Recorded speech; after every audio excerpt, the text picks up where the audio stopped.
So when I think about psychology, I usually connect it to my therapist, not ways to motivate, not ways to reach my writing goals.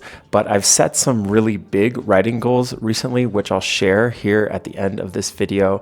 And I realized that to reach these goals, I'm going to have to use every tool in the book, every hack, every little trick that I can. If it's your first time here, my name is Asa Merritt. I wrote 6 sermons, the Audible original starring Stephanie Hsu. On this channel, I'm documenting my transition to fiction. The way this video is going to work is I'm going to introduce a psychological concept. These are research-based, these are data-backed, and then show you how I'm putting that research to work with my own goals. So the first one is setting tiny goals.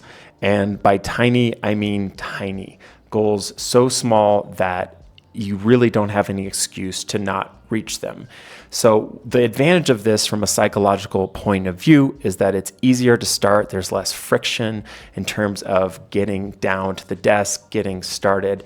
And therefore, repetition, because these goals are so achievable, lets you achieve consistency, habits, and before you know it, you're really generating a lot of work or reaching your goals. So personally, for me, what that looks like is the small, tiny daily goals that I'm giving myself are to write at least 1 sentence a day.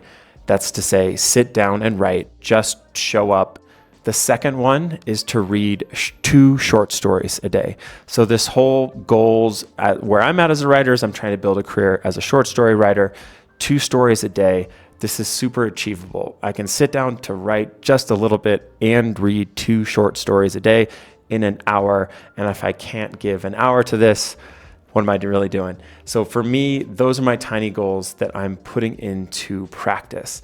Now, that is a nice transition into the second psychological concept, which is visually tracking your goals. So I've created this fun little crafty bead system to granularly show all the progress that I'm making every day that I write. I'm going to put one of these pink beads into a jar, then 2 blue beads for the 2 short stories every day. At the end of the week, move these beads to a jar. All of this is going to be in front of me. It's going to be on my desk or somewhere here in my office. And this is just, it seems maybe a little kind of elementary school, but the research suggests that as you see yourself getting closer to a goal, you're more likely to finish it. So the third way that one can increase your motivation is called habit stacking, where it's easier to create a new habit when you attach it or link it to things that you're already doing. So for example, in my life, I have a nice morning routine where I get up, I have a cup of coffee, I meditate, I walk my dogs, and what I've been doing the last couple weeks is going straight from that sort of moment, which I do every day, into the office where I try to write a little bit, knock out a couple short stories, and all of a sudden those little goals that I set out, my tiny goals, are becoming more achievable. Another way you can stay motivated is to have a vision. You know, if you don't know what you want, if your goals are a little opaque or sort of abstract, then it's harder to achieve.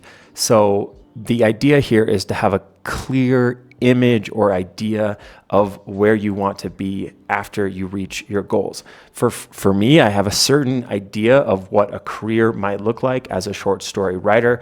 I have concrete inspirations. Right now, my sort of personal hero as a writer, both kind of artistically, aesthetically, but also someone whose career I would love to have someday, is this Argentine writer named Samantha Schweblin. She writes literary horror. It's kind of hard to define her work. And then professionally, she has this amazing career where she's commercially successful. She's been translated into a zillion languages. Movies have made of her work. But it's also really critically acclaimed and respected at sort of the highest, most literary level, where you have rigorous critics praising this work for its precision and delicacy. Cool, right? That's a cool aspiration. So for me, that's a really clear vision of what I'm working towards.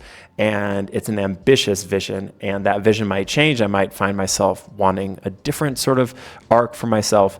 But the research supports that having a vision, a concrete vision of where you want to be, is going to help you stay motivated along the way. Another thing that you can do, supported by psychology, is to mix up your sort of routine, your diet, and your output. What this looks like from a writer's point of view is to balance the stuff you're reading. Be reading many things at once. Research shows that sticking to rigid routines can really kill motivation, can just devastate one's resolutions or goals or new habits. So for me, what that looks like is I have a whole range of stuff that I'm reading. I'm working on kind of really critical literary theory books about the nature of horror. I'm reading literary horror. I'm reading Stephen King, commercial horror, and that's the kind of thing I can listen to on an audiobook when I'm in the car or whatever. And so when you have different entry points into the kind of media that you're trying to consume, the art form that you're trying to engage with, it's easier to always kind of be chipping away at that larger goal. Similarly with the writing, there's the drafting, the revising, the copy editing, the line editing, the brainstorming. And so keeping in the back of your mind that all those are available to you, that all of those count, empowers you to stay motivated, because it's like, oh my God, the last thing I want to do right now is spell check this. So maybe I'll try brainstorming another story. This is approach that I'm going to take. And again, I think this will work really with whatever art form or medium or whatever kind of writer you are. This is just a good trick of the trade, is to have an array of options to advance your goals. Another way to sort of build on the gains from habit stacking is to build reflection into your practice. Reflection can sort of really reinforce not only those habits, but all the larger goals. So reflecting on the progress you're making, checking in with yourself or others at the end of the week and being like, hey, what did I achieve this week? And move those, those little cubes to the appropriate place. And by doing so, everything kind of becomes a river where you're just moving forward. The dams start to get out of the way, the sticks and the rocks, because you have so much momentum, because you're building this practice using all these kind of psychological tricks at once. This is what I'm hoping will happen at least. Another thing that psychology says will help you stay motivated is to connect the goals to your inner values rather than external incentives.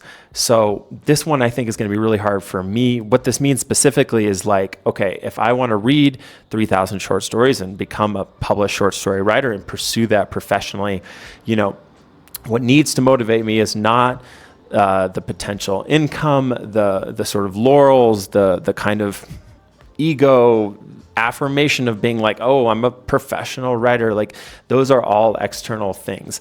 And what the research suggests is at the end of the day, the internal things are going to be the ones that keep you motivated. I'm such a sucker for those things, those bright, shiny objects, but I also do have really intrinsic motivations. My values really do connect to these goals.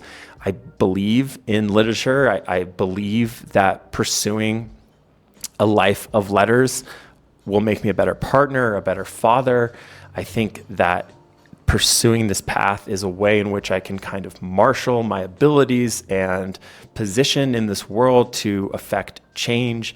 These are all things that I believe, and I think that if I can hold on to those things and do my best to compartmentalize the more sort of vanity motivations, frankly, or pride or idols, whatever you want to call it, I think that will help also. The last thing I want to share is that accountability is always a valuable tool. Having fellow writers, having a partner, having someone who believes in you and trusts you, who can say, hey, did you read your 2 short stories a day? I, read my 3 short stories a day. We're doing this. Are we doing this? Are you doing this? Yeah, let's do this. I think that is really valuable. Research supports that also. And I do have writers in my life who I'm asking that of, and I'm being very explicit about that and saying, hey, these are these goals that I have. They're really big. Can you help me stay accountable? Can I just tell you that I'm doing them? So these are the strategies that I learned. These are the psychology-based concepts that help keep people motivated. This is what I'm applying. Thank you for listening. Please subscribe to this channel if you want to keep up with how this all goes. Those are my goals. I have a 3-year plan, and that plan might change, but for now, I'm feeling really good about it. I'm feeling really great about being on AuthorTube and announcing these goals and seeing other people do the same. And, it's a good time. It's a good time.